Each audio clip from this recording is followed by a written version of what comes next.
بالله من الشيطان الرجيم بسم الله الرحمن الرحيم السلام عليكم ورحمة الله وبركاته الحمد لله نحمده ونستعينه ونستغفره ونعوذ بالله من شرور أنفسنا ومن سيئات أعمالنا من يهد الله فلا مضل له ومن يضلل فلا هادي له أشهد أن لا إله إلا الله وحده لا شريك له وأشهد أن محمدا عبده ورسوله رب اشرح لي صدري ويسر لي أمري واحلل عقدة من لساني يفقهوا قولي سبحان الله والحمد لله ولا إله إلا الله والله أكبر ولا حول ولا قوة إلا بالله العلي العظيم العزيز العليم أددا كل حرف كتب ويكتب عبدا آبدين والدهر الداهدين اللهم علمنا ما جهلت وذكرنا ما نسيت ففهمناها سليمان وكنا الحكم وعلما وشكنا مع الهدى وسبحنا وطيرا فائلين يا حي يا قيوم يا رب الموسى وهارون ويا رب الإبراهيم ويا رب المحمد صلى الله عليه وسلم اللهم ارزقنا الفهم والعلم والحكمة والعقل والحفظ برحمتك يا أرحم الراحمين اللهم فقهنا في الدين وعلمنا التأويل اللهم صل على سيدنا محمد وعلى آله وصحبه أجمعين أما بعد Alhamdulillah, bersyukur kita kepada Allah dengan mengucapkan Alhamdulillahirabbil alamin. Salawat dan salam ke atas baginda dengan ucapan Allahumma salli ala sayyidina Muhammad wa ala ali sayyidina Muhammad. Moga-moga kita semua yang ada di sini, saya doakan kita semua dimuliakan oleh Allah Subhanahu wa taala. Amin ya rabbal alamin.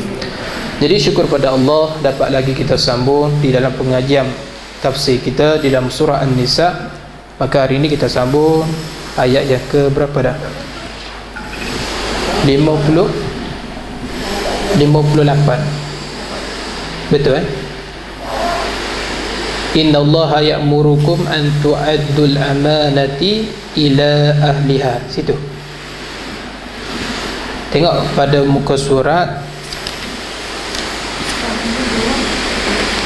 87.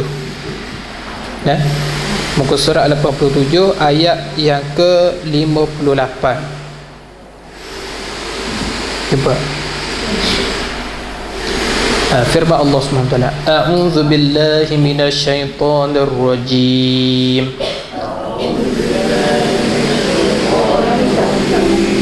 Inna Allaha ya'murukum an tu'addul amanati ila ahliha.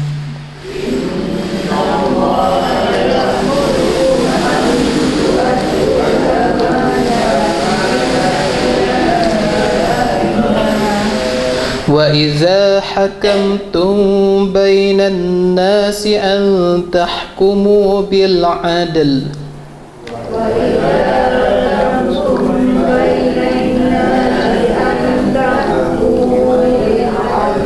إِنَّ اللَّهَ نِعِمَّا يَعِظُكُمْ بِهِ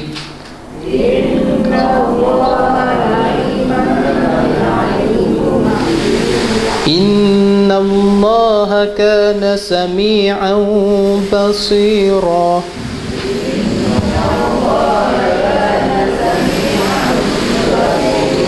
يَا أَيُّهَا الَّذِينَ آمَنُوا أَطِيعُوا اللَّهَ وَأَطِيعُوا الرَّسُولَ وَأُولِي الْأَمْرِ مِنكُمْ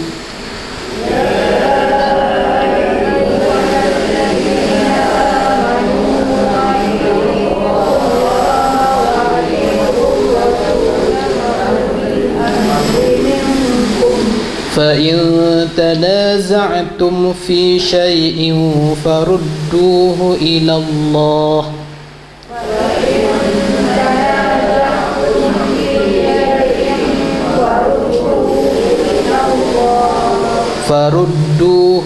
الله والرسول إن كنتم تؤمنون بالله واليوم الآخر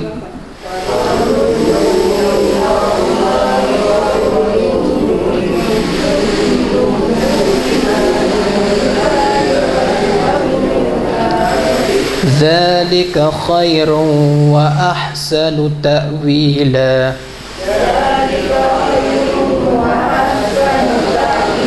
صدق الله العظيم. Firman Allah Subhanahu wa taala pada ayat yang ke-58 surah An-Nisa. Inna Allaha ya'murukum an tu'addul amanati ila ahliha. Bahwasanya Allah Subhanahu wa taala menyuruh dia akan kamu bahawa kamu kembali akan segala amanah kepada ahlinya. Baik. Jadi Allah Taala nak bagi tahu dalam ayat ni, amanah kena kembali kepada tuan dia. Siapa yang pegang amanah itu, dia kena memegang amanah ataupun tanggungjawab tersebut. Bila kita pegang amanah, maka kita tak boleh pindah kepada orang lain. Jadi turun ayat ni kata di dalam tafsir, tak kala ambil Sayyidina Ali akan musibah, yakni musibah Kaabah, ataupun dipanggil anak kunci Kaabah, daripada Uthman bin Talhah. Jadi maksudnya Uthman bin Talhah ini adalah khadim Nabi yang menjaga Kaabah. Nah, Uthman bin Talhah ni, dia ni daripada Bani Syaibah. Sampai ke hari ni pun kunci Kaabah dipegang oleh keturunan Bani Syaibah. Pasal apa? Dia bersabit dengan ayat 56 di dalam surah An-Nisa ni. Apa cerita di sebalik cerita sebenar? Jadi ketika datang Rasulullah SAW ke kota Mekah, pada satu hari ketika Nabi datang ke kota Mekah, dipanggil tahun Umul Fath, yakni pada tahun pembukaan kota Mekah. Sebab itulah dalam Islam pada zaman Nabi, bulannya ada, bulan Ramadan, Rabiul Awal, Rabiul Akhir, tapi tahun tak ada. Maka dijadikan momen peristiwa tahun tersebut dipanggil nama tahun. Ya? Tu. Jadi pada waktu tu tidak ada lagi 1441, 741 Hijrah Masihi, tak ada lagi. Maka apa sahaja peristiwa yang berlaku pada waktu tu digelar tahun tersebut. Contohnya Ummul Fil, tahun Fil. Dan kemudian contohnya Ummul Fitan, ataupun Ummul apa lagi, ada banyak lagi. Pernah berlaku sekali, berlaku banjir, digelarkan tahun banjir pada tahun tersebut. Jadi ketika tahun pembukaan kota Mekah, yang mana ditigah Uthman bin Talhah ini, dan kata Uthman bin Talhah, jika aku tahu, maksudnya jika aku tahu ya Rasulullah, tiada aku tegah akan dia, maka pulang Sayyidina Ali akan pada tangan Uthman bin Talhah. Pada satu hari ketika pembukaan kota Mekah, Sayyidina Ali menawarkan diri dia untuk pegang kunci Kaabah. Sebab siapa yang boleh pegang kunci Kaabah? Sebab Baitullah ni mulia, satu pengiktirafan. Siapa boleh pegang, dia yang mulia lah. Dalam tafsir dia tak ada cerita dalam riwayat macam ni, tapi di dalam sirah Ibnu Ishaq dia ada cerita. Saya petik dalam satu riwayat daripada Safiyah binti Syaibah, yang mana Syaibah ni merupakan ketua Bani bagi Syaibah. Anak dia bernama Safiyah, dan dia diriwayat daripada cerita dalam tafsir Ibnu Ishaq. Ceritanya asal macam ni, tuan-tuan. Nabi SAW dan tentera Islam daripada Madinah, dia pergi masuk ke kota Mekah pada waktu tu. Bila Nabi masuk ke Mekah, Nabi berjaya kuasai kota Mekah pada waktu tu bersama para sahabat Nabi SAW.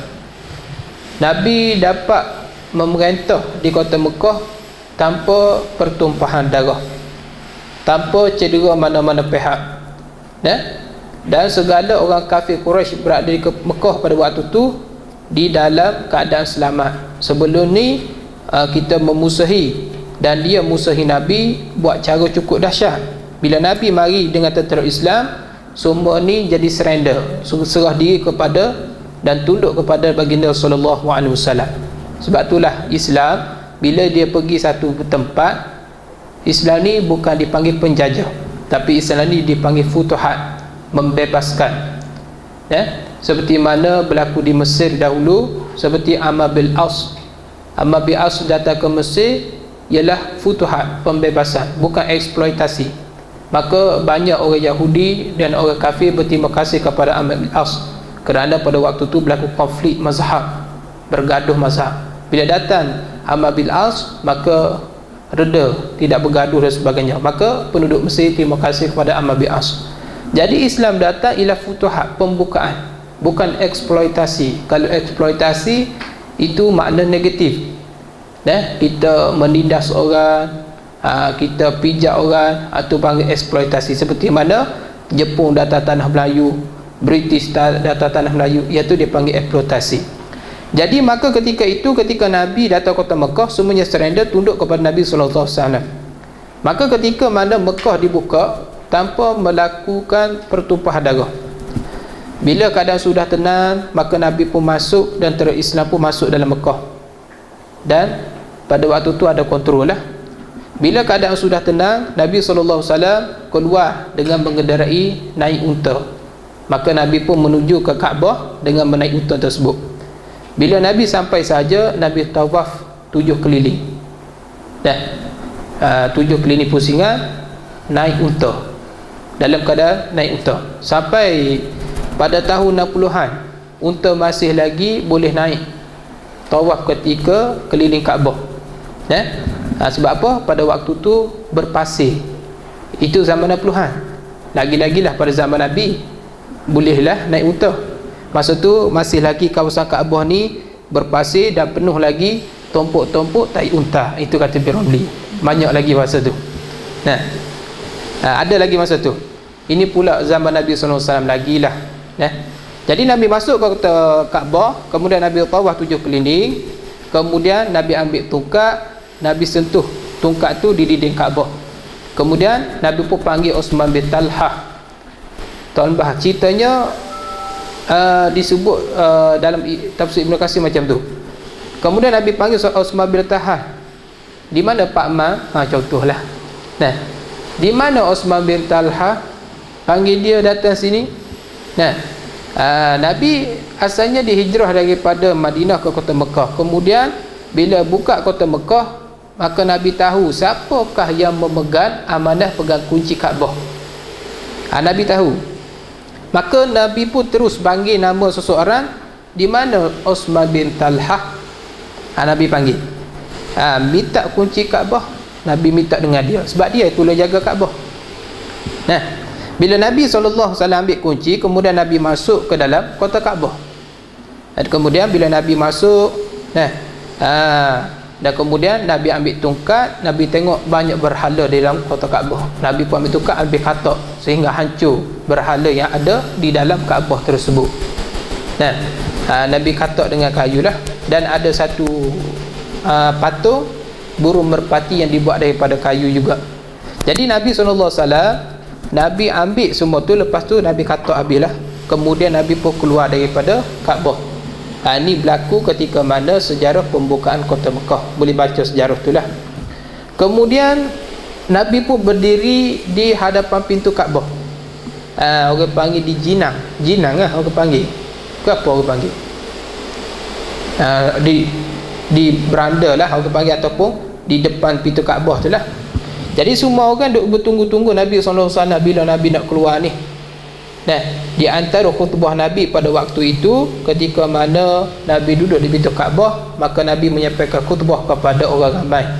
Antara maklumat ataupun cacatan yang disebut dalam surah Ibn Ishaq, Nabi SAW kata, La ilaha illallah wahdahu la syarikalah, sadaqa wa'dah wa narsara abadah wa hazal ahzaba wahdah. Nabi kata macam tu. Jadi Nabi sebut macam tu, berdiri di depan Kaabah. Nabi kata sadaqa wa'dah, maka benarlah janji Tuhan. Tuhan janji Islam akan benar. Hari ni terbukti Islam sudah benar.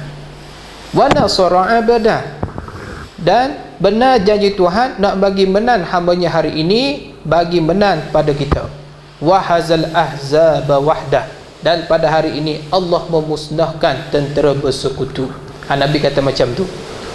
Jadi tuan-tuan, bila kata musuh ni, daripada dulu lagi musuh ni dipanggil Al-Ahzab. Kan kita belajar surah Al-Ahzab dulu. yang mana satu perkataan hazb daripada 3 huruf ha zai ba, hazb. Ahzab ni maksudnya banyak kumpulan ahzab. Jadi musuh ni menjadi trend dia sampai ke hari kiamat. Kalau agama nak tawan Islam, kalau kita nak lawan Islam, nak tawan Islam, maka mereka akan bersatu. Dan hopelessnya ialah Islam tak nak bersatu. Iaitu hopeless. Tapi nisbah ke kafir nak tawan Islam, dia akan bersatu. Tak sakit hati dah bila ada satu Liga Mesyuarat Arab, tapi pada waktu tu Arab Saudi tidak hadir pada mesyuarat OIC, tidak hadir mesyuarat untuk membicarakan tentang macam mana nasib umat Islam di Palestin. Kalau kita dengar pun sakit hati. Pada waktu tu Arab Saudi ataupun orang panggil Arab dan juga Mesir pada waktu tu tidak menyertai perbincangan antara negara-negara Islam untuk membicarakan yang mana tanah Palestin telah dijajah, macam mana kita nak settle, tapi tak hadir. Apa salah kalau kita hadir, walaupun lekat di Amerika pun kita hadir. Maksudnya mesyuarat itu berjalan tanpa kehadiran 2 negara besar Islam, dan 2 negara ini ialah 2 negara yang penting di dalam negara Islam, iaitu dipanggil negara Arab, dan yang kedua negara Mesir yang gedebel sejak daripada dulu lagi. Mesir ni start daripada zaman Fir'aun lagi gedebel dia, tapi dua-dua tak pergi negara ni. Tu. Tapi apabila kata musuh dia nak hentam Islam, masuk nama terus. Okey, aku nak join sekali. Kalau musuh nak hentam Islam, siap masuk nama lagi. Maka ketika hari pembukaan kota Mekah, Nabi SAW kata apa? Wahazamal ahzaba wahdah. Pada hari ini Allah binasakan tentera bersekutu ini, dan selama ini mereka bersepakat dalam memusnahkan Islam. Satu akhir zaman nanti, tuan-tuan, sebelum berlaku tiupan skala pertama, sebelum turunnya Nabi Isa AS, akan berlaku satu peperangan cukup dahsyat antara orang Islam dengan orang bukan Islam. Ini dipanggil peperangan yang last sekali sebelum berlaku kiamat. Inilah dipanggil peperangan Embardegon. Peperangan ni, bahasa ni umat Islam telah dikepung, dan umat Islam ni kalah dengan peperangan antara Dajjal dan tentera Pak Yahudi. Pada waktu ni Imam Mahdi pun ada dah.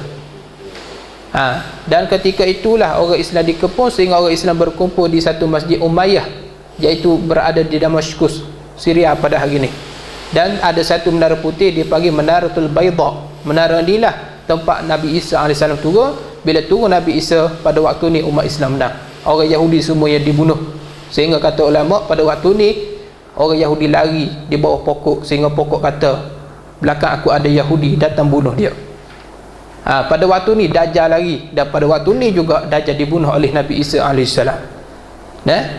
Maksudnya satu hari, maksudnya orang kafir akan bekerjasama di atas agama kafir. Tak kira lah dia ni agama Buddha ke, Kristian ke, Hindu ke, Majusi ke, Yunani ke, dia akan bersatu di atas agama kafir untuk menentang Islam. Sebab tu kalau kita tengok hadis Nabi SAW, yang mana Turki ini dia akan bangkit lebih kurang 2 kali. Tu seperti mana kata ulama, kali pertama bangkit ketika Sultan Muhammad Al-Fatih berjaya menguasai Konstantinopel. Kemudian kalah lagi sekali, Turki kalah, kemudian naik lagi sekali. Di akhir zaman Turki ni, kata ulama, ialah zaman zaman siapa ni? Erdogan hari ni. Kalau dia tengok, Turki bangkit semula. Dan satu hari nanti Turki akan jatuh balik.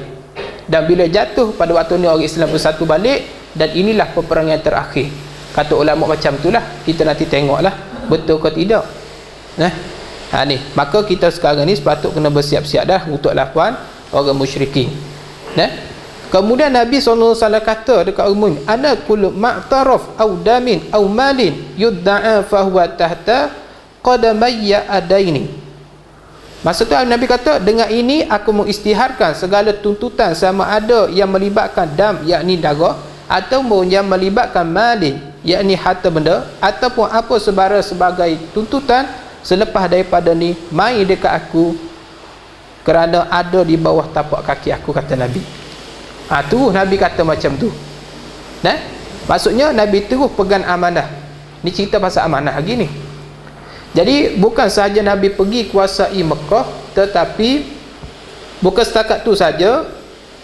Hari ketika pembukaan Mekah, Nabi menyatakan kesediaan dia untuk pikul tanggungjawab yang diberi amanah. Maka kemudian illa tadanatal baiti wa tiqayatal hajj. Nabi kata lagi, kecuali dua benda aku tetap tinggal. Benda dua ni aku bagi kepada mereka yang pegang amanah sebelum ni. Dua benda ni aku tak pegang amanah ni, kata Nabi. Selain dua ni aku pegang. Apa dia? Tidanatal bait, yakni pengurusan Kaabah. Selama ni sebelum pembukaan kota Mekah, siapa yang uruskan Kaabah, aku akan bagi orang yang sama menguruskan Kaabah, kata Nabi. Ya. Yang kedua, watiqayatul hajj. Selama ni kalau orang yang mari buat haji, dia bagi minum dekat pada jemaah haji, dia terus kerja perbuatan tersebut, maka aku tak akan ganggu dia amanah tersebut. Maka dialah yang pegang amanah. Selama ni dia dah sudah buat kerja ni. Ni. Jadi Nabi SAW kata macam tu. Kemudian selepas Nabi SAW habis berkhutbah, Sayyidina Ali karamallahu wajhah berkoyong-koyong datang berjumpa Nabi SAW. Ada satu riwayat kata Al-Abbas datang jumpa Nabi. Maksudnya ada dua riwayat di sini. Jadi satu riwayat kata Ali mari jumpa Nabi selepas Nabi baca khutbah begitu. Riwayat kata macam tu. Dan satu riwayat kata Al-Abbas mari jumpa Nabi. Jadi kalau Ali ialah sepupu Nabi, Abbas ini ialah bapa menakan Nabi. Dua-dua ni mari jumpa Nabi SAW. Ya Rasulullah, bagi saya lah pegang kunci Kaabah ni. Bagi saya lah. Sebab apa? Kemuliaan tu dapat pegang amanah, pegang kunci Kaabah. Itu satu kemuliaan. Ni. Jadi kerana Kaabah ni dipanggil Baitillah, Baitillah ni mulialah. Nah, maka Ali pun offer diri dia, bagi kepada saya Rasulullah, biar saya pegang kunci Kaabah ni. Nabi pun bila dengar macam tu, Nabi terus tak layan. Nabi terus tak layan, tak bagi respon apa. Terus Nabi tanya, mana Osman bin Talha, mana Abang Man ni? Dia tanya, di mana Abang Man? Di mana Osman bin Talha? Mari dia mari sini. Bila Osman bin Talha mai, Nabi bagi balik kunci dekat dia. Sebelum ni dia yang pegang. Maka Nabi bagi balik amanah tu. Nah Osman, engkau jaga balik Kaabah, kunci Kaabah ni. Nabi kata apa? Haka miftahaka ya Osman yaumul fath wa birri. Osman, ini kunci kamu pegang, yakni pada zaman ni Osman bin Talha belum masuk Islam lagi. Osman, kamu pegang kunci Kaabah ni. Aku bagi amanah kepada kamu. Nah, aku bagi balik dekat kamu. Jadi Nabi kata macam hari ni, kata Nabi, aku sempurnakan amanah dan wabirri, dan hari ini juga hari kebaikan. Maksudnya wabirri, dan hari ni aku tak nak rosak kebaikan yang dilakukan oleh orang sebelum ni, maka teruskanlah kebaikan ini, kata Nabi. Nah, Nabi bagi balik kunci tu dekat Osman bin Talha. Boleh faham dah? Maka kemudian apa reaksi Osman? Terkejutlah Osman bin Talha. Dia ingat berakhirlah pegang amanah kunci Kaabah tu bila datang Nabi. Tapi pada waktu tu dia cukup terkejut. Maka Nabi bagi balik amanah tersebut kepada Osman bin Talha. Tengok tuan-tuan, macam mana Nabi SAW berdakwah. Nabi berdakwah ni dia tak cari gaduh dengan orang. Dia tak cari pasal dengan orang. Dia tak bagi genyah orang lain. Dia tak macam tu. Ini orang panggil cara Nabi SAW nak ambil hati, nak teka hati supaya orang lembut dengan Islam. Kalau kita hari ni orang tak nak ikut kita, masa muka bergaduh, mengumpat, pukul, macam-macam. Ini cara Nabi berdakwah. Boleh je kalau Nabi nak halang, lah kau pergi dari sini, aku dah memerintah kota Mekah, boleh je. Tapi Nabi SAW dia tak buat macam tu lah. Dia tak melakukan kerja macam tu. Jadi Osman bin Talha bila dia dapat amanah begitu, dia balik ke rumah. Balik ke rumah dia duk fikir siang dan malam, macam mana. Nah, ajaib lah. Nabi bagi aku amanah untuk pegang, sedangkan aku ni bukan Islam. Nah, kemudian bila keesokan hari, kemudian datang Osman bin Talha, dia berjumpa dengan Nabi. Dia kata apa? La ilaha illallah Muhammadar Rasulullah. Masuk Islam Osman bin Talha. Dakwah Nabi. Dakwah Nabi dengan dakwah kita berbeza. Cara dakwah. Sambungan lagi, tafsir ada sebut dalam ayat ni, diambil akan miftah itu dan buka pintu, masuk Nabi SAW sembahyang 2 rakaat, maka turun ini ayat menjuruh Nabi SAW dengan kembali kunci itu kepadanya, kepada Uthman bin Talhah. Dan sabda Nabi SAW, satu riwayat Nabi kata dekat Uthman bin Talhah, haka khalidah kalidah, ini kunci kamu, ambil balik kunci ini, selama-lamanya kamu pegang. Ada satu riwayat kata macam tu. Maka tuan-tuan mati Allah, Uthman bin Talhah rasa ajaib, dia rasa pelik lah. Demikian juga Ali. Bila Ali tengok ayat ni, maka Uthman bin Talhah pun masuk Islam, dan Ali pun beri balik kunci itu kepada Uthman bin Talhah. Tapi ketika selepas matinya Uthman bin Talhah, kunci itu diberi kepada saudaranya, iaitu Syaibah. Start daripada situ, keturunan Syaibah lah yang pegang kunci Kaabah sampai ke hari ni. Ini kisah dia. Mengikut cerita sampai ke hari ni, kunci itu dikuasai oleh Bani Syaibah yang dipegang. Pihak berkuasa Arab, dia bagi amanah kepada dia orang ni.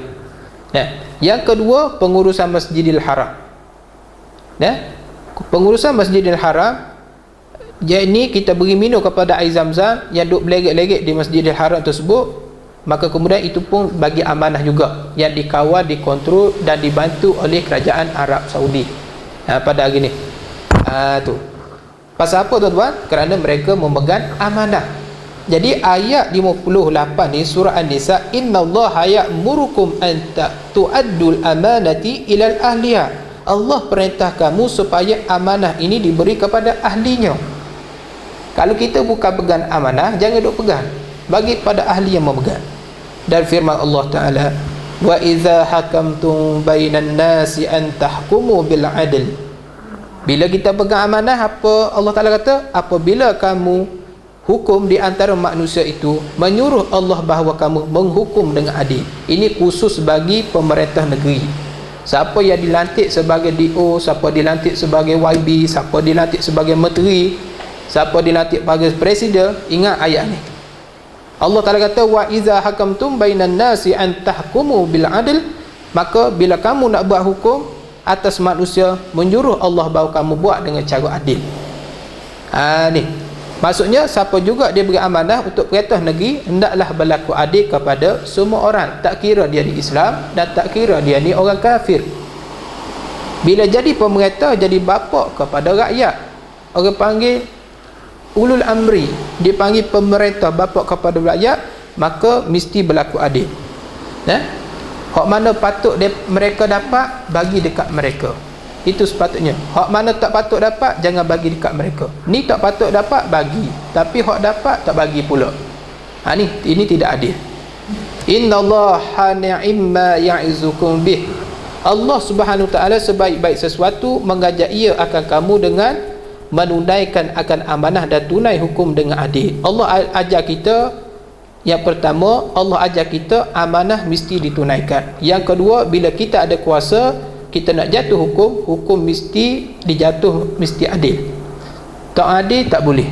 Sebab itulah tuan-tuan mati Allah, dalam hadis Nabi SAW ada sebut, sab'atu yuzilluhumullah, ada 7 golongan yang dapat naungan Allah di akhirat nanti. Fi zillihi yaumal la yazillu zillu, pada hari yang tidak ada naungan lagi. Pada waktu tu Allah Ta'ala tak bagi naungan. Apabila izas sama'u fatarak, ketika mana langit terbelah. Bila langit terbelah tuan-tuan, pada waktu tu tidak ada naungan. Hari ni boleh bernaung di bawah atap tempat kita berkuliah hari ni. Hari ni boleh bernaung di bawah atap Masjid Putera Perdana. Balik nanti naik kereta, bernaung di bawah atap dinding kereta. Nanti balik ke rumah, bernaung di bawah atap rumah. Siapa di rumah, bernaung di bawah naungan pokok. Tapi disebut ni zil, bayang-bayang. Di akhirat nanti Allah Ta'ala akan bagi keistimewaan zil, yakni bayang-bayang. Bila sebut bayang-bayang ni, Allah Ta'ala kata, wallahu ja'alakum mimma khalaqal zillalan. Allah Ta'ala kata, aku jadi bagi kamu bayang, iaitu ada bayang yang memiliki ataupun memelihara kamu daripada panas matahari, yakni daripada bayang rumah-rumah ataupun sebagainya. Rupanya bayang ni merupakan satu nikmat. Rumah ni kita kita atau kita buat besar-besar ni untuk apa? Untuk dapat bayang. Nikmatnya bayang ni, kalau tak ada bayang, panas kita. Di akhirat esok tak ada bayang, matahari duduk sejengkal. Jadi semoga kita tergolong dalam golongan yang dikatakan mendapat naungan arasy Allah Ta'ala. Jadi antara Nabi kata ada sab'atun, ada 7 golongan mendapat bayangan.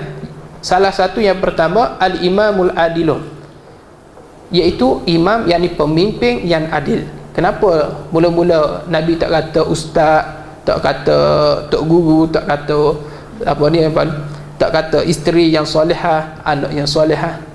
Kenapa yang disebut sini al-imamul adilun? Sebab apa? Sebab dialah yang menguasai atas rakyatnya. Ketua, kalau kita seorang ketua keluarga suami, kita memerintah anak isteri, anak 2 orang, isteri 1 orang. Kalau kahwin hamba, isteri 2, isteri 3. Dan maka bila kita berintah, isteri kita jadi soleh dan anak kita 2 orang jadi soleh. Tu je jadi soleh. Itu pun kalau jadi soleh.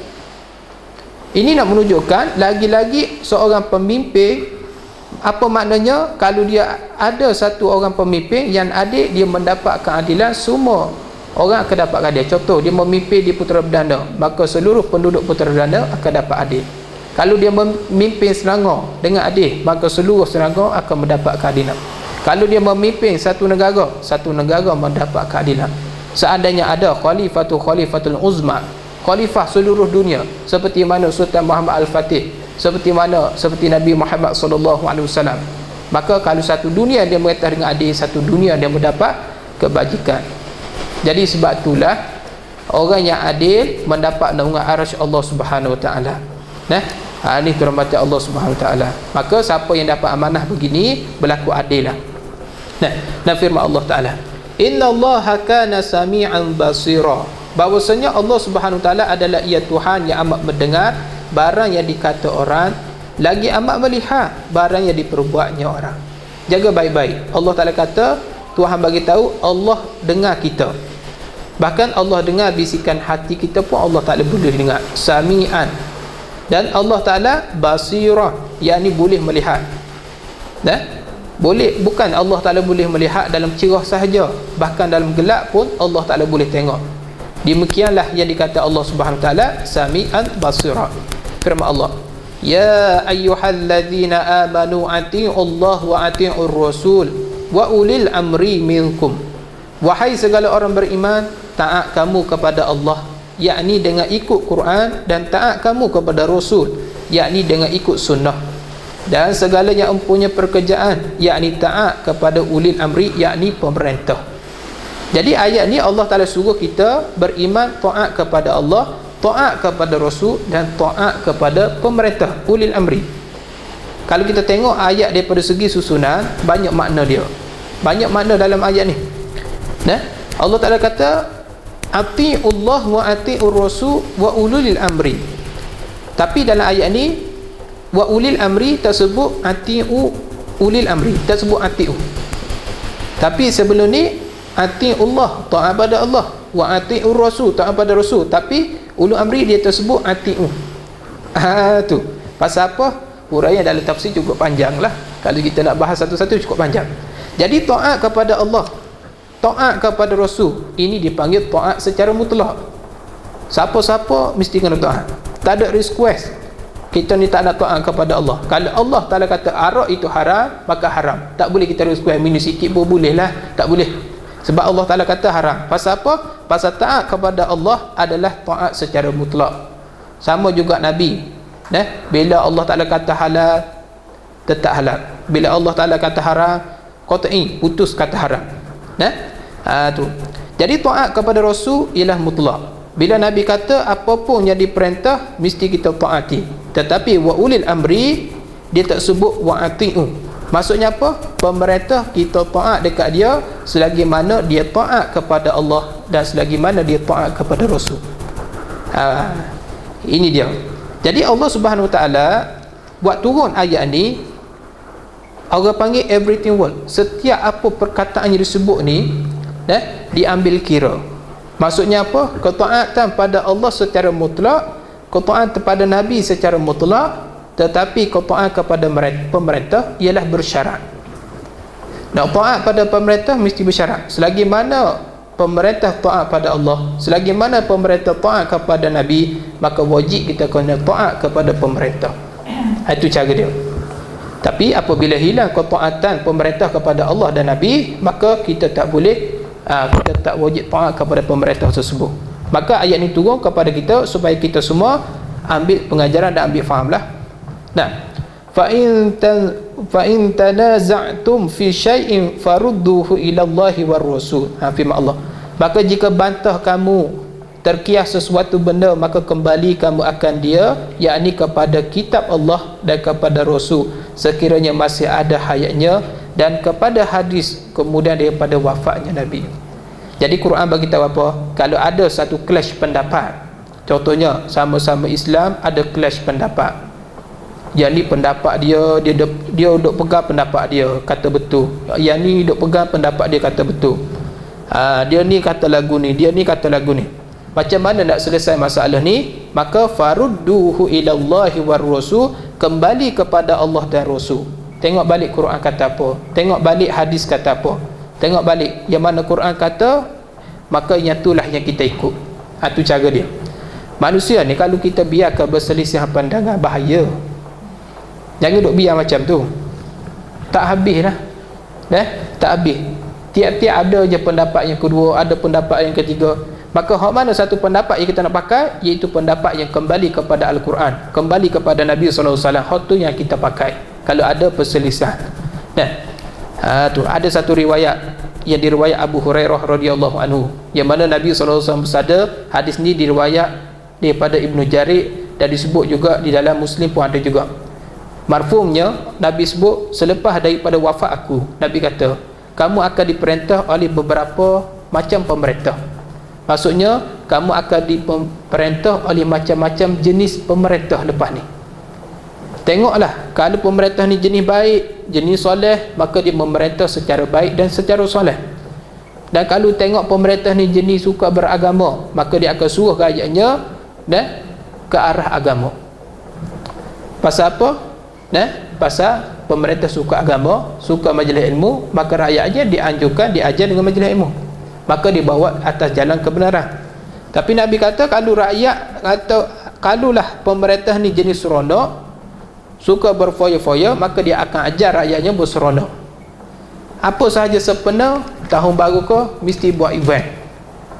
Buat event macam mana? Buat konsert ke, ada je event apa-apa, ada pun sambutan apa-apa, buatlah majlis kemeramaian, majlis tari menari dan sebagainya.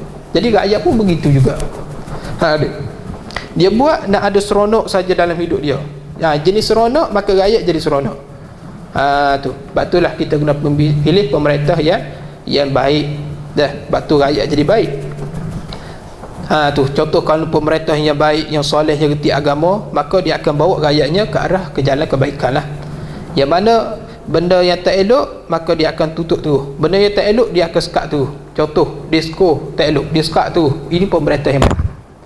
Kalau tengok tempat pun judi, tu dia pergi sekat, dia denda, dia saman. Tu baru betul. Yang ni kita duk sokong pula. Maka baru rakyat jadi baik. Maka Nabi kata, kamu esok akan jumpa pemerintah macam-macam. Tu hak baik akan bawa kamu kepada kebaikan, hak jahat akan bawa kamu kepada kejahatan. Itu kata Nabi SAW. Maka Nabi pesan, dengan apa pemerintah kata, taatlah kepada pemerintah ini selagi mana pemerintah itu menepati kebenaran. Dan Nabi kata, kalau mereka main nak jadi imam sembahyang, maka sembahyanglah di belakang mereka, tak ada masalah. Walaupun dia ni kaki kelentong, walaupun dia tipu orang, walaupun dia kaki judi, walaupun dia ni tipu duit rakyat, kalau dia jadi tok imam pemerintah tu, maka kami ikut juga belakang dia, tak ada masalah, boleh ikut dia. Tu.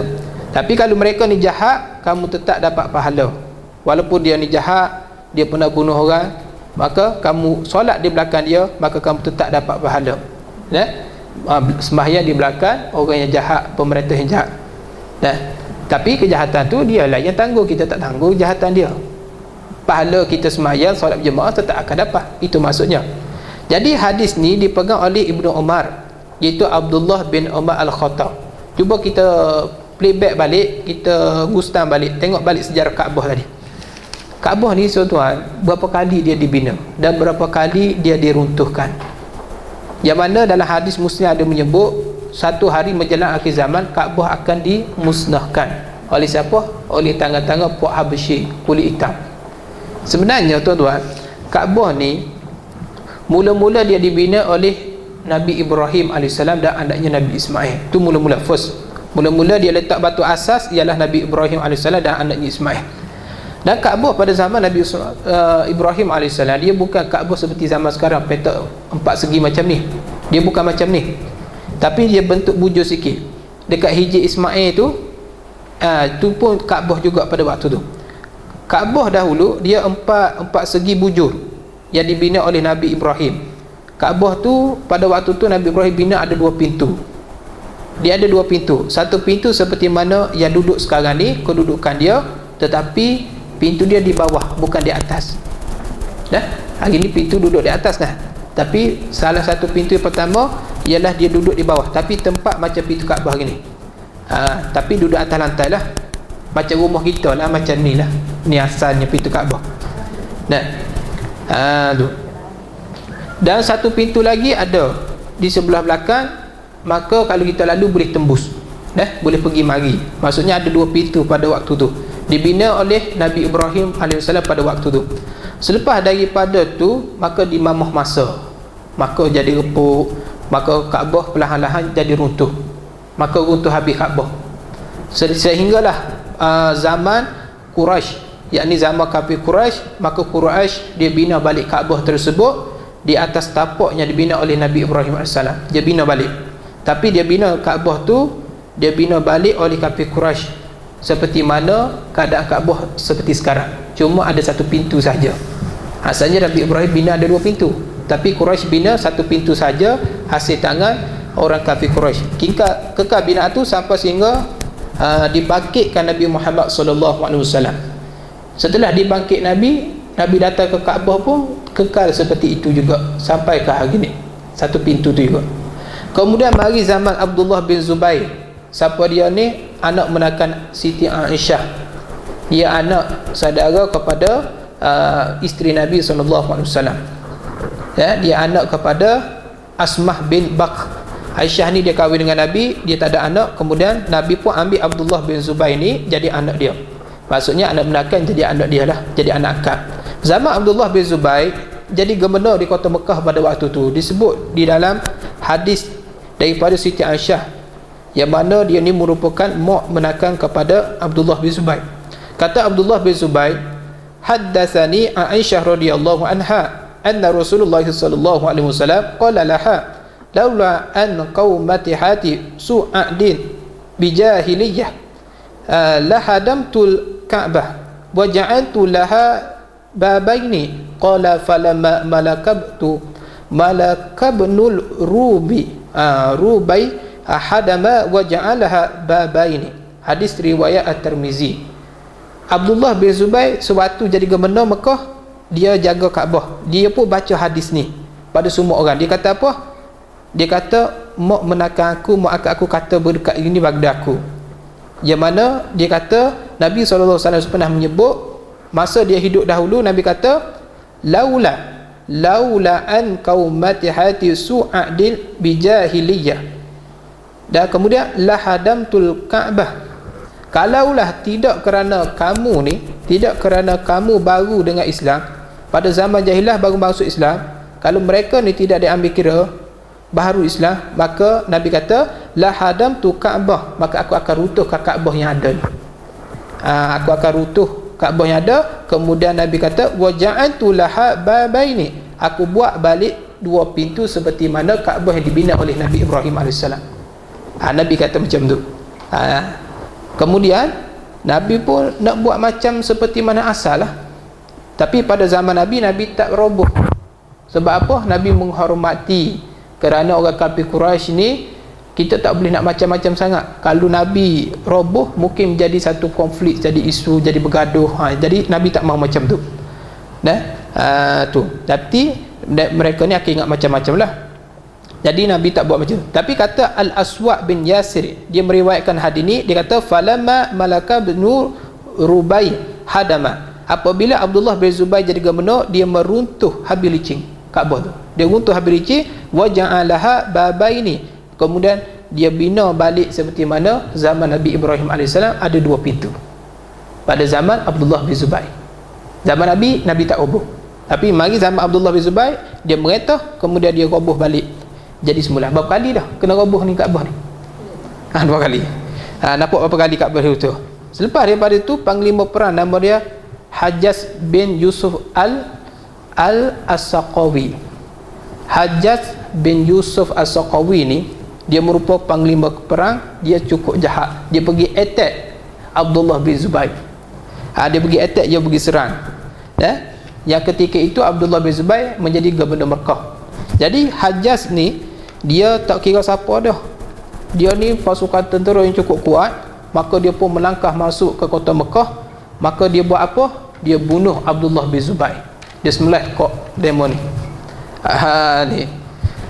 Ni dalam ayat kata macam tu. Jadi anak angkat Nabi ataupun anak menakan kepada isteri Nabi, Hajjaj bin Yusuf As-Saqawi ni, dia serang masuk Kaabah, dia bunuh Abdullah bin Zubair, dia pancur kepala. Lepas dia pancur, kemudian dia sula pula mayat Abdullah bin Zubair. Lepas dia sula, maka dia sandar di dinding Kaabah. Tu dia kata jahat dia. Tu nak kata jahatnya Hajjaj bin Yusuf As-Saqawi ni. Jadi, tuan-tuan, bila kita sampai ke Mekah, kita kena tengok balik sejarah. Labbaik Allahumma labbaik, labbaik la syarika lak, labbaik innal hamda wa ni'mata wa talamuk la syarika lak. Tengok kena balik. Rupanya banyak sejarah nak didirikan Kaabah. Kalau tahu sejarah ni, mengalir air mata kita. Allah Rabbi.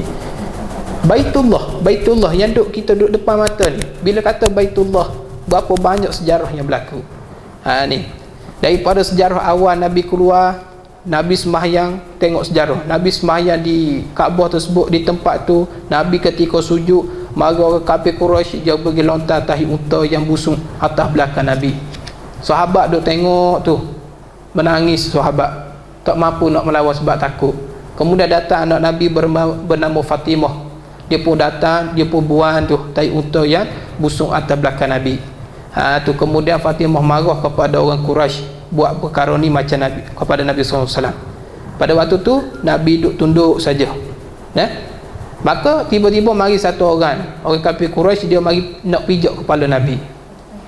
Bila nak mari pijak belakang Nabi pula, tiba-tiba melayang kaki dia. Sebab apa? Sebab ada orang tanya Nabi. Pada waktu tu Nabi kata bahawasanya malaikat mari dekat aku. Kalau seandainya dia berjaya pijak belakang aku, malaikat akan koyak badan dia macam seperti koyak kertas, dia kata. Tu. Jadi Kaabah ni sejarah dia cukup banyak jenis lah. Macam-macam ada di sana. Benda yang terjadi. Bila Hajjaj masuk ke kota Mekah, dia bunuh Abdullah bin Zubair, dia pancur kepala, dia tetak dan sebagainya. Kemudian dia sandar di dinding Kaabah dalam keadaan disulap. Kemudian Hajjaj dia meruntuhkan lagi sekali Kaabah tersebut. Runtuh pula Kaabah. Ni berapa kali runtuh dah. Berapa kali kemudian orang kafir Quraisy pun dia bina semula Kaabah seperti mana hari ni, dengan satu pintu saja. Kemudian pintu tu dia angkat tinggi sedikit seperti hari ni lah. Ni sejarah dia. Tu Kaabah ni kekal macam tu sampailah sekarang ni lah. Benda ni boleh baca di dalam sejarah pembukaan kota Mekah, boleh baca dalam tu lah. Jadi Hajjaj Yusuf bin Yusuf As-Saqawi ni punya dahsyat dia. Kemudian dia menjadi imam semayang pula. Itu perangai dia. Dia pergi satu sempat dia nak jadi tok imam terus. Sebab apa? Dia ni panglima perang, ketua. Semua orang kena ikut dia. Sambil sebab ada orang tanya, sebab Yusuf As-Saqawi ni, Hajjaj bin Yusuf As-Saqawi ni, dia ialah duduk pada zaman tabi'in. Tabi'in ni apa? Dia tak sempat jumpa Nabi, dia sempat berjumpa dengan sahabat Nabi. Jadi ramai juga sahabat Nabi yang kenal dia ni.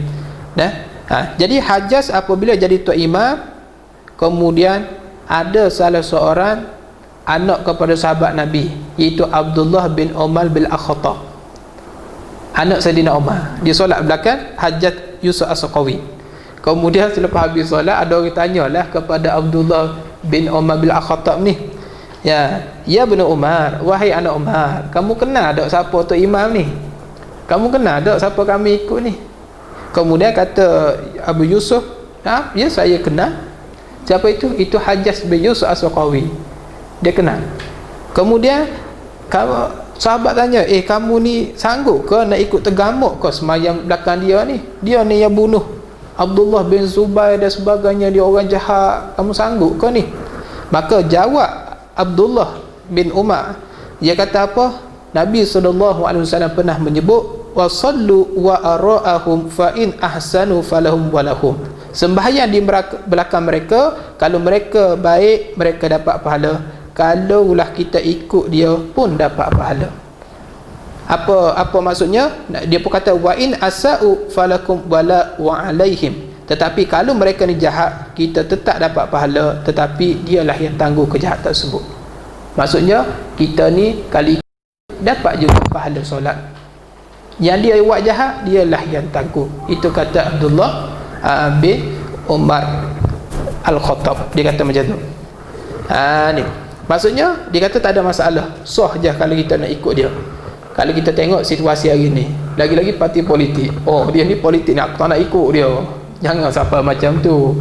Nah, ada orang tanya tak sah ikut dia. Allah Rabbi, selagi mana dia tak murtad dengan perkataan, dengan lidah, dengan etikad dia, selagi dia Islam, walaupun berselisih pandangan, kita boleh ikut dia, tak ada masalah.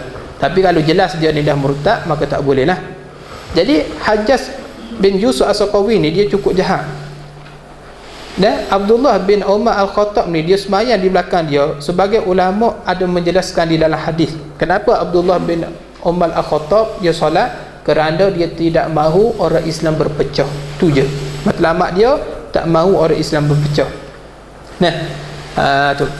Maka oleh sebab itu dia tak mahu Islam pecah. Kalau kamu jadi ketua, maka aku akan ikut kamu. Tapi kalau kamu ni tak betul sikap kamu, kami tak akan ikut. Ini disebut di dalam hadis riwayat Muslim.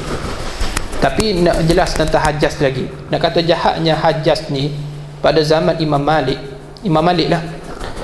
Kemudian ada satu zaman tu dia hidup pada zaman Harun Ar-Rasyid, Khalifah Harun Ar-Rasyid. Satu hari Harun Ar-Rasyid panggil Imam Malik, macam mana ni pandangan kamu tentang Hajjaj? Ni Harun Ar-Rasyid tanya Imam Malik, macam kita ni, apa pandangan awak ni tentang Ustaz Arif ni? Kita ni suka tanya, komen sikit, apa pandangan awak tentang Ustaz Arif ni, okey kau tidak, apa semua. Dia tanya. Biasalah daripada zaman dahulu, kalau dia tak faham dia akan tanya. Itu sifat orang yang bagus. Apa kata Imam Malik? Kalau dalam Quran ada disebut wa ma lam yahkum bima anzalallah faulaika hum kafirun, ataupun faulaika hum fasiqun, atau faulaika humul zalimun. Ketiga-tiga ni Nabi sebut kafirun, fasiqun, zalimun. Semua ni ada pada Hajjaj bin Yusuf As-Saqawi. Anak kata kafir pun ada, fasik pun ada, zalim pun ada. Aku tak nak cakap banyak, cukup setakat tu aku jawab. Ni kata. Jadi khalifah pada zaman Imam Malik ni, Khalifah Harun Ar-Rasyid, dia panggil Imam Malik. Khalifah Harun Ar-Rasyid panggil Imam Malik sebagaimana Imam Malik ni orang alim pada zaman tersebut. Macam mana ni cerita hadis Abdullah bin Zubair. Kan Abdullah bin Zubair pada waktu tu dia bina Kaabah semula.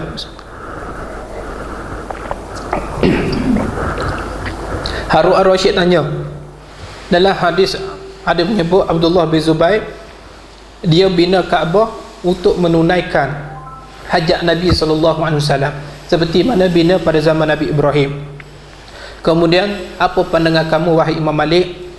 Apa pandangan kamu? Adakah kita patut robohkan Kaabah ini sekali lagi? Harun Ar-Rasyid tanya Imam Malik. Kemudian jawab Imam Malik, aku nasihat kepada kamu wahai Amirul Mukminin, jangan kamu jadikan Kaabah ini sebagai mainan tangan raja.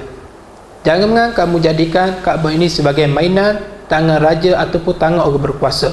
Jangan macam tu. Kekalkan Kaabah seperti mana hari ini. Full stop. Pada hari itu full stop, maka Kaabah tak diganggu dah. Maka sampai ke hari ini Kaabah di bawah plan yang dibina oleh kafir Quraisy sampai ke hari ini. Sebab apa? kalau kita selalu rutuh Kaabah, maka hilanglah kemuliaan Baitillah. Jadi Imam Malik kata jangan stoplah setakat ni, barulah kita runtuh dia. Sampai setakat ini. Itulah sejarah Kaabahnya asal. Berapa kali runtuh? Berapa kali roboh? Di akhir zaman nanti sekali lagi akan dirobohkan Kaabah ni. Boleh faham sejarah dia. Mengaji tafsir baru boleh jumpa benda ni. Firman Allah SWT, in kuntum tu'minu billahi wal yaumil akhir, jika ada kamu beriman dengan Allah dan hari akhir, zalika khairun wa ahsanu ta'wila, bermula yang demikian itu iaitu kembali kepada Allah dan Rasul, lebih baik bagi kamu daripada kamu berbantah dan kata dengan fikiran kamu sendiri, dan itulah seelok-elok kesudahan. Pukul berapa dah? 39. Okey, last ayat ni dah, kita pergi ayat ni. Jadi tuan-tuan, jika Al-Quran kata dan hadis kata macam tu, bila Al-Quran dah memutuskan, maka kita tak perlu bertengkar lagi, maka balik kepada Al-Quran dan hadis. Al-Quran dan hadis ni sebagai hakim untuk memutuskan perkara yang sebenar. Jadi kalau ada pergaduhan, jangan bergaduh lagi. Dan last sekali, zalika khairun wa ahsanu ta'wila, bermula demikian itu, yakni kembali kepada Allah, kembali kepada Al-Quran dan kembali kepada Rasul, itulah yang lebih baik daripada kamu berbantah-bantah. Asalnya turun ayat ni tak kalau orang Yahudi dan orang munafik, dia datang, orang Yahudi munafik, dia berkelahi pendapat, dia bergaduh, kemudian dia nak cari pengadilan. Orang Yahudi pun bergaduh dengan pegang pendapat dia, orang munafik pegang pendapat dia, dua-dua bergaduh. Kemudian orang munafik dia ajak orang Yahudi pergi jumpa siapa? Ka'ab al-Ashraf. Kita baca dulu, Ka'ab al-Ashraf ni bapa kepada orang Yahudi, dia ni jahat ni. Ni. Maka orang Yahudi pun kata, buat apa kita pergi jumpa Ka'ab al-Ashraf, sedangkan kita ni Yahudi, tak perlulah kita pergi jumpa dia. Apa kata kita pergi jumpa Rasulullah? Kemudian pergi jumpa Rasulullah SAW. Maka bila Rasulullah bagi satu keadilan, Rasulullah menjatuhkan hukum berpihak kepada orang Yahudi, tidak berpihak kepada orang munafik. Jadi bila macam tu, orang munafik tak puas hati. Bila tak puas hati, maka dia ajak orang Yahudi ni pergi jumpa kepada Sayyidina Umar pula. Sebab apa tak puas hati dengan jawapan Nabi? Macam kita lah, kita tanya ustaz jawab jawapan yang kita tak puas hati. Aku tak ikut ustaz ni sebab apa? Jawapan tak sesuai dengan aku. Padahal ustaz ni dah betul dah, jawab dengan adil dah, tapi dia tak puas hati. Dia pun pergi tanya pula Sayyidina Umar. Kemudian bila sampai rumah Sayyidina Umar, kemudian dia tanya Sayyidina Umar. Kemudian Sayyidina Umar kata, adakah seperti itu? Maksudnya orang Yahudi cerita satu persatu. Ya Sayyidina Umar, tadi kami dah pergi jumpa Rasulullah, kami ada satu clash pendapat ni gini-gini, tapi Rasulullah memihak kepada kami, tapi dia ni jadi tak puas hati nak bagi jumpa kamu pula. Maka Sayyidina Umar kata, adakah seperti itu? Betulkah begitu? Buat apa kamu nak bagi jumpa aku lagi sedangkan kamu jumpa Rasulullah SAW? Maka jawab mereka, naam, ya betul, memang begitu Sayyidina Umar. Sayyidina Umar kata, nanti kejap, aku masuk dari rumah. Bila masuk dari rumah, dia keluar apa? Dia keluar pedang. Ingatkan keluar kopi, air teh, karipak lah. Buat keluar pedang. Maka dia tetap member yang munafik ni, mati munafik. Ini ada satu hadis kata macam tu, tapi ada ulama kata mungkin ini cerita Israiliyat. Wallahu a'lam lah. Cerita Israiliyat ni boleh kita nak percaya, boleh kita tak percaya. Tak wajib kita percaya cerita Israiliyat. Takkanlah Sayyidina Umar macam tu. Wallahu a'lam lah. Sebab Sayyidina Umar ni dalam Quran pernah sebut, kata Jibril, Umar ini Al-Faruq, antara hak dan batil. Kononnya Jibril kata Umar ni digelar Al-Faruq, membeza antara hak dan batil, putih dan hitam. Itulah mengatakan, maksudnya bila Nabi menghukum, maka ikut Nabi SAW. Setakat tu dulu lah, insyaAllah. Nanti kita akan sambung pada ayat seterusnya. Alam tar ila alladhina yaz'amuna annahum amanu bima anzila ilaika wa ma unzila min qablik. Allah Ta'ala. A'udzubillahi minasyaitonir rajim. Bismillahirrahmanirrahim. Alhamdulillahi rabbil alamin, wassalatu wassalamu ala asyrafil anbiya'i wal mursalin sayyidina Muhammadin wa ala alihi washabihi ajma'in. Allahumma fa'na bima 'allamtana wa 'ilma yanfa'una wa zidna 'ilman rahmatin rahimin. ربنا آتنا في الدنيا حسنة وفي الآخرة حسنة وقنا عذاب النار وصلى الله على سيدنا محمد وعلى آله وصحبه وسلم الحمد لله رب العالمين السلام عليكم ورحمة الله